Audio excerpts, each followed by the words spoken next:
More affordable housing options coming to Scottsbluff, thanks in part to a recent vote by the Scottsbluff City Council. KNEB.TV News starts right now. From your trusted source for news in western Nebraska and eastern Wyoming, this is KNEB.TV News. Presented by Platte Valley Companies, premier provider of financial services. Hello, I'm Ryan Murphy. This is KNEB.TV News, powered by Platte Valley Companies. Thanks for joining me. In our top story, the Scottsbluff City Council has approved a request by a Hastings-based developer to build 8 townhomes across 5 lots located near City Hall on Circle Drive. During Monday night's meeting, Economic Development Director Star Lael said that Messner Development Company was seeking cash in lieu of tax increment financing to build the duplexes. The money would be $10,000 towards each of the lots, and Chris Lenz with Messner said they hope to break ground soon. Would have liked to have done some work in TIF, but right now we'd really like to get dirt moved before it gets too cold. So we do have a contract with the realtor to purchase those homes, or purchase those lots. We've got an agreement with TCD for the rural workforce housing money. The total estimated cost for this housing project is $1.7 million, and Messner already has similar rural workforce housing fund projects under development in Schuyler, Aurora, Grand Island, and Cozad.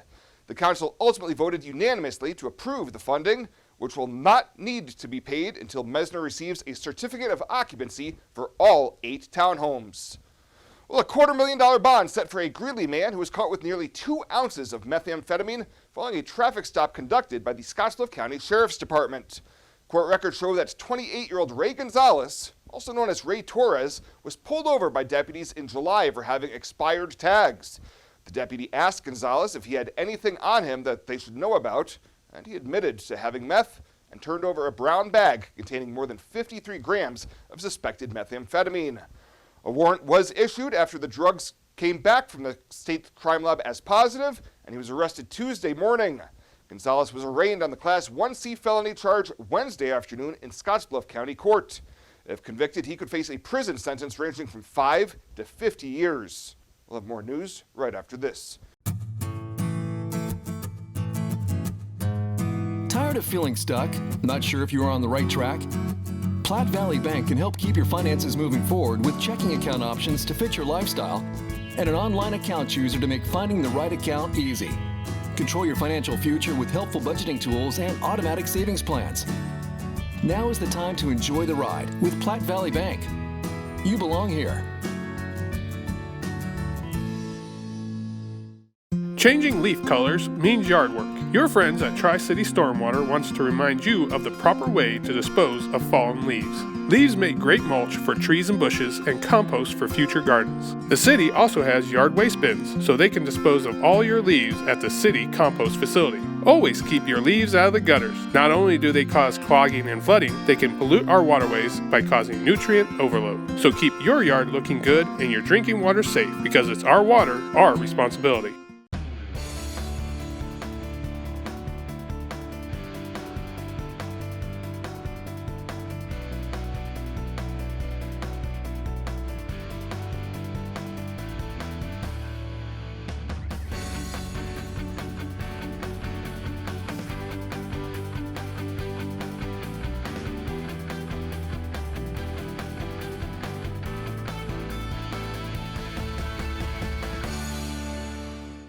Welcome back. Election Day in Nebraska is less than a month away, and earlier this month, the Scottsbluff-Gehring Chamber of Commerce hosted candidate forums to help voters get to know the candidates. One of those contested races is for Scottsbluff City Council, and incumbents Jeannie McCarrigan and Nathan Green, as well as challengers Eugene Bott, Betsy Vidlac, and Matt Solomon explained why they're running for the position. I have had some people reach out to me in the community that were really interested in some of the work that I've done here and just asked me to consider running. I have served on numerous boards and other civic groups in the community, and I just really enjoy giving back and sharing and volunteering my time. So that's kind of why I've been interested in running. Have young children. Well, they're getting older, but I have kids in the community and want to give them the opportunity, looking at making sure that we still have different groups represented, as well as giving small business opportunity to expand and continue on. I've had people in the community ask if I'd run because I have an interest in local affairs. I've lived here my whole life. I've seen a lot of good things happen to Scotts Bluff. I've seen some things not go well. And I'm in the same situation. I have kids here, and I just want them to have a good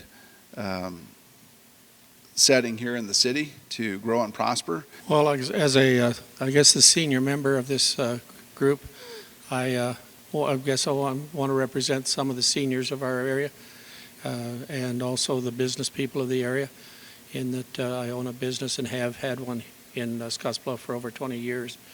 And so you're looking for opportunities to improve the economy and fiscal responsibility of the members of the community. Well, I've enjoyed serving the last 4 years and on council, and I too have children, and I was born and raised here, and I'm very proud of Scottsbluff and where I came from. And my hopes are is if I stay involved in the community, that my children will stay here, and I will be able to see my grandchildren grow up as well. Chris Miller is also running for Scottsbluff City Council, but was unable to attend the forum and did not provide a statement to be read. You can watch the entire forum by finding this story on our website at kneb.com. Well, coming up for the break, Chris Cottrell in with the latest from the world of sports. He'll have that in just a little bit.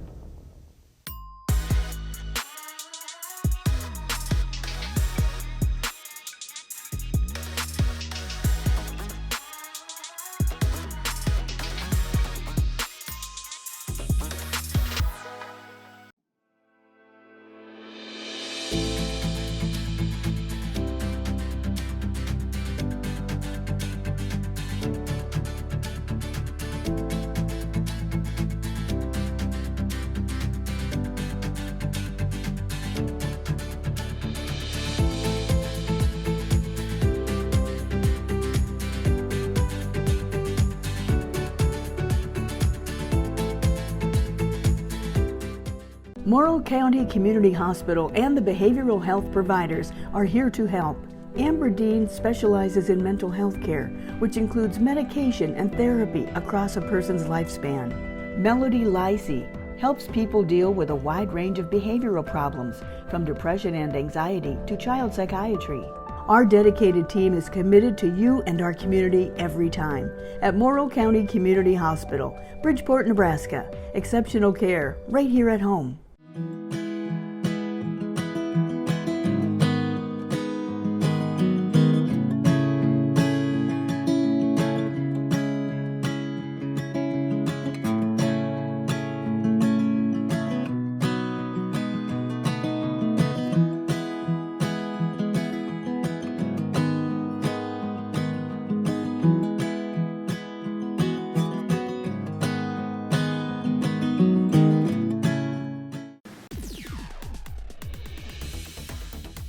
Now, sports from the FNBO Sports Desk.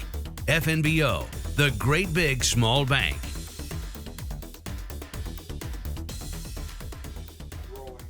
High school football playoff action on tap for today, plus some other local notes for your Thursday update. It is the round of 32 for the Bridgeport football team in the 8-man ranks. Bridgeport traveling 5+ hours to Ewing to play Summerland. This is an 8-9 matchup on one half of that D1 bracket. Coverage will start at 3:45 this afternoon on KMOR 93.3. Kickoff scheduled for 4 o'clock. Mountain Time. Tomorrow, a trio of high school football contests for you on the network. Scottsbluff looking to sew up that district title, and what they hope is at least a top 3 seed for the Class B football playoffs. The Bearcats at Lexington for a Friday night game. Gering is in search of their 3rd win of the season. Still an outside shot at the postseason, it looks like, as they'll travel to play at Hastings, and we'll also have the Mitchell Tigers home game against Gordon Rushville. Mitchell looking for a perfect 9-0 regular season. All 3 of those games tomorrow night on the Rural Radio Network. The state cross country meet that's set for tomorrow in Kearney. And for WNCC this weekend, we're going to carry that home volleyball match against NJC tomorrow night. It'll be Positively Pink Breast Cancer Awareness Night up at Cougar Palace, and then both soccer teams with Region 9 playoff contest Saturday in Cheyenne against Laramie County Community College. That'll cover it for a quick update today from right here at the FNBO Sports Desk. I'm Chris Cottrell.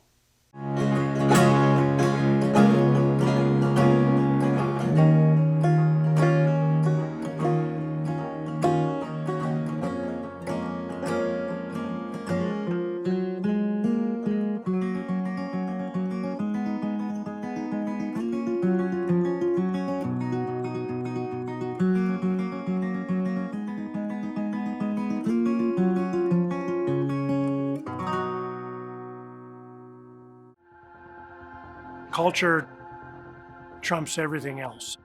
In my years, I've never worked for a company that treats people the way this one does. It is my passion for agriculture that brought me here in the first place, but not only that, there's a huge family-oriented atmosphere within the 21st Century Equipment. I love working for 21st. They found something in me that I didn't know in myself. An intern to where I'm at now is such a great opportunity, and that is what this company is about.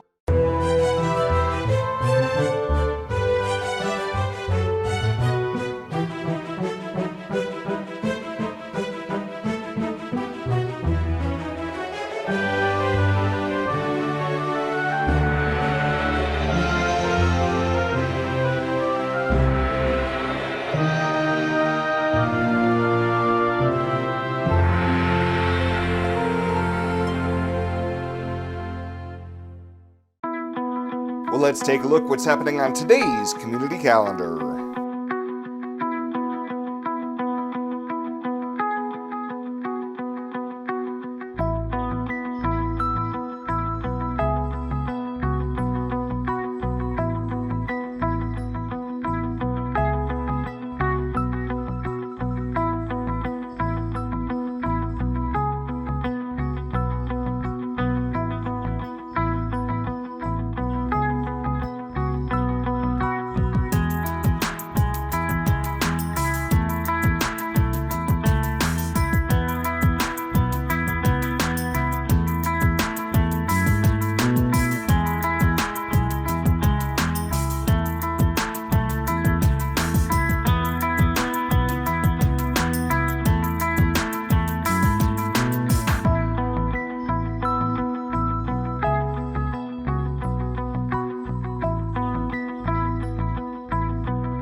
The Community Calendar is brought to you by Riverstone Bank.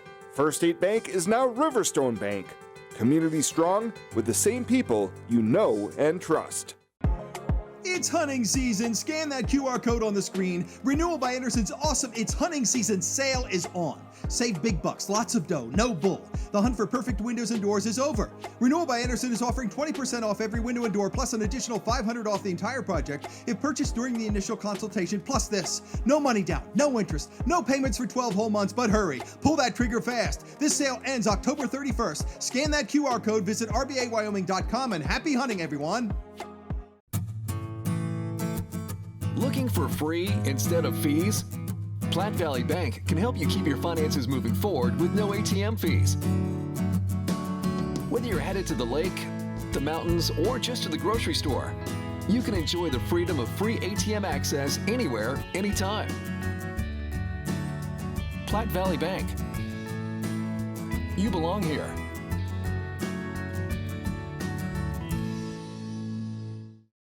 And finally tonight, the Friends of the Leeds Scottsbluff Public Library will be hosting their annual book sale this week.